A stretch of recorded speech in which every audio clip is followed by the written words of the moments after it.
Hi friends, అస్సలాముఅలైకుం. ముస్లిం అమ్మాయిని వెల్కమ్ టు మా ఛానల్ రిజ్వానా తెలుగు వ్లాగ్స్.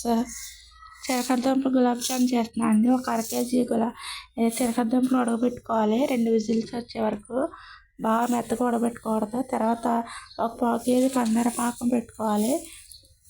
ఉడకబెట్టుకున్న అవి తొక్కలు తీసేసుకోవాలి. చిలకడదుంప తొక్కలు తీసేసుకొని తురుముకోవాలి.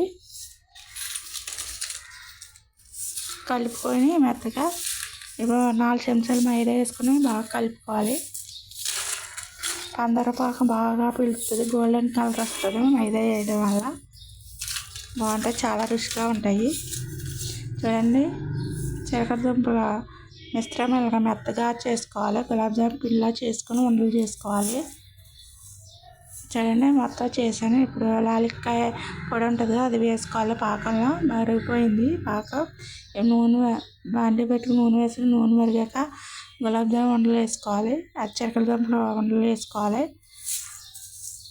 బాగా వేగాలి, ఎర్రగా వేగాలి. గోల్డెన్ కలర్ వచ్చాక తీసేసుకోవాలి పక్కకి. చూడండి, గోల్డెన్ కలర్ బాగా వచ్చినాయి.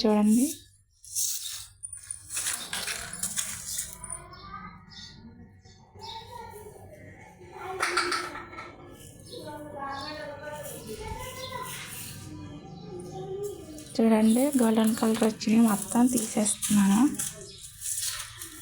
అలా వేడివేడిగా ఉన్నప్పుడు పాకంలో వేసుకోవాలి. చూడండి, పాకంలో వేస్తున్నాను.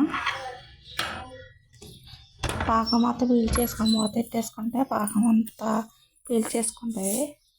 ఉండలో పాకంలో వేసుకోవాలి. వేడిగా ఉన్నప్పుడు వేసుకోవాలి. పాకం అంతా పీల్చేసుకుంటుంది, చాలా టేస్టీగా ఉంటుంది. చూడండి, గులాబ్ జాములు రెడీ అయిపోయినాయి. ఈ వీడియో నచ్చితే లైక్ చేయండి, షేర్ చేయండి, సబ్స్క్రైబ్ చేసుకోండి. చూడండి, ఉండలు చాలా బాగున్నాయి కదా. చిలకడదుంపల ఉండలు గులాబ్ జాములు చాలా టేస్టీగా ఉంటాయి. చూడండి, చెంచాతో స్మూత్గా వచ్చింది. చూడండి.